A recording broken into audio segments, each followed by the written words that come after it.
Today I'd like to discuss with you the use of subliminal images by the Watchower Bible and Tract Society. We're going to take a look at the publication that's geared toward children, My Book of Bible Stories. This is for very young ones, young Jehovah's Witnesses. We're going to take a look at the 33rd lesson, Crossing the Red Sea. Now in here, we're going to see how Pharaoh's army was pursuing the Israelites. The Israelites got to the Red Sea opened, the Israelites were able to get through the Red Sea, and then when Pharaoh's army entered the Red Sea walls came crashing down upon them. Now, to examine more of the context of this story, Pharaoh had let the Israelites go. They were slaves. But then Pharaoh changed his mind and wanted his slaves back.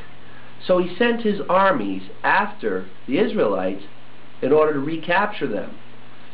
What I want you to look at, and I will show you images of this, are what children are looking at in this publication. First, they see the army of Pharaoh, very scared looks on their faces. People are drowning. Horses are drowning.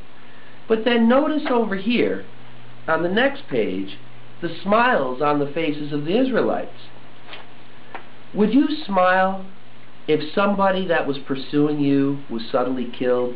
Would that bring a smile to your face? Remember, young children are looking at this. They see this tragic, terrible depiction going on here of some bad people who wanted to enslave these Israelites again, being put to death. They're drowning. And all of these Israelites are standing here, all with smiles on their faces.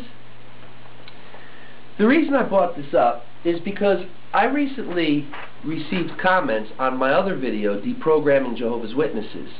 If you take a look at that, look for the user Oribear, O-R-I-B-E-A-R. Notice the comments he made to me on this particular video. Seems to me you're a manipulative jackass. What's so wrong with shunning people? If you break the laws of society, you go to jail.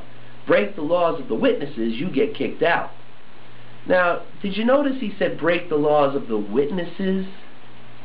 Why didn't he say if you break the laws of God, you get kicked out? If you break the law of the witnesses, you get kicked out. Then he goes on and says nothing wrong with that. I have said it a million times. If we lived in Bible times where the killing of apostates was legal, you would be high on my list. You're an apostate and you know what's going to happen to you. You're going to die. Only wish I was standing beside you when it happens. Where do Jehovah's Witnesses get this mindset? But he goes on and says, who said I was a witness, moron? Your babble means shit to me. I'm amazed Jehovah allows scum like you to keep living, but shortly that's going to all change. You're going to die with the rest of the apostates very soon. The world will be a better place without you.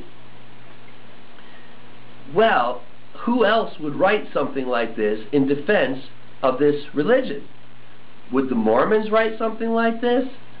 Would a Satanist write something like this? Who else but one of Jehovah's Witnesses would write something like this? Was this user Oribear raised with this publication, My Book of Bible Stories? Was he shown pictures at a very young age of people dying and then other people smiling at that? This has been a demonstration of subliminal images used by the Watchower Bible and Tract Society.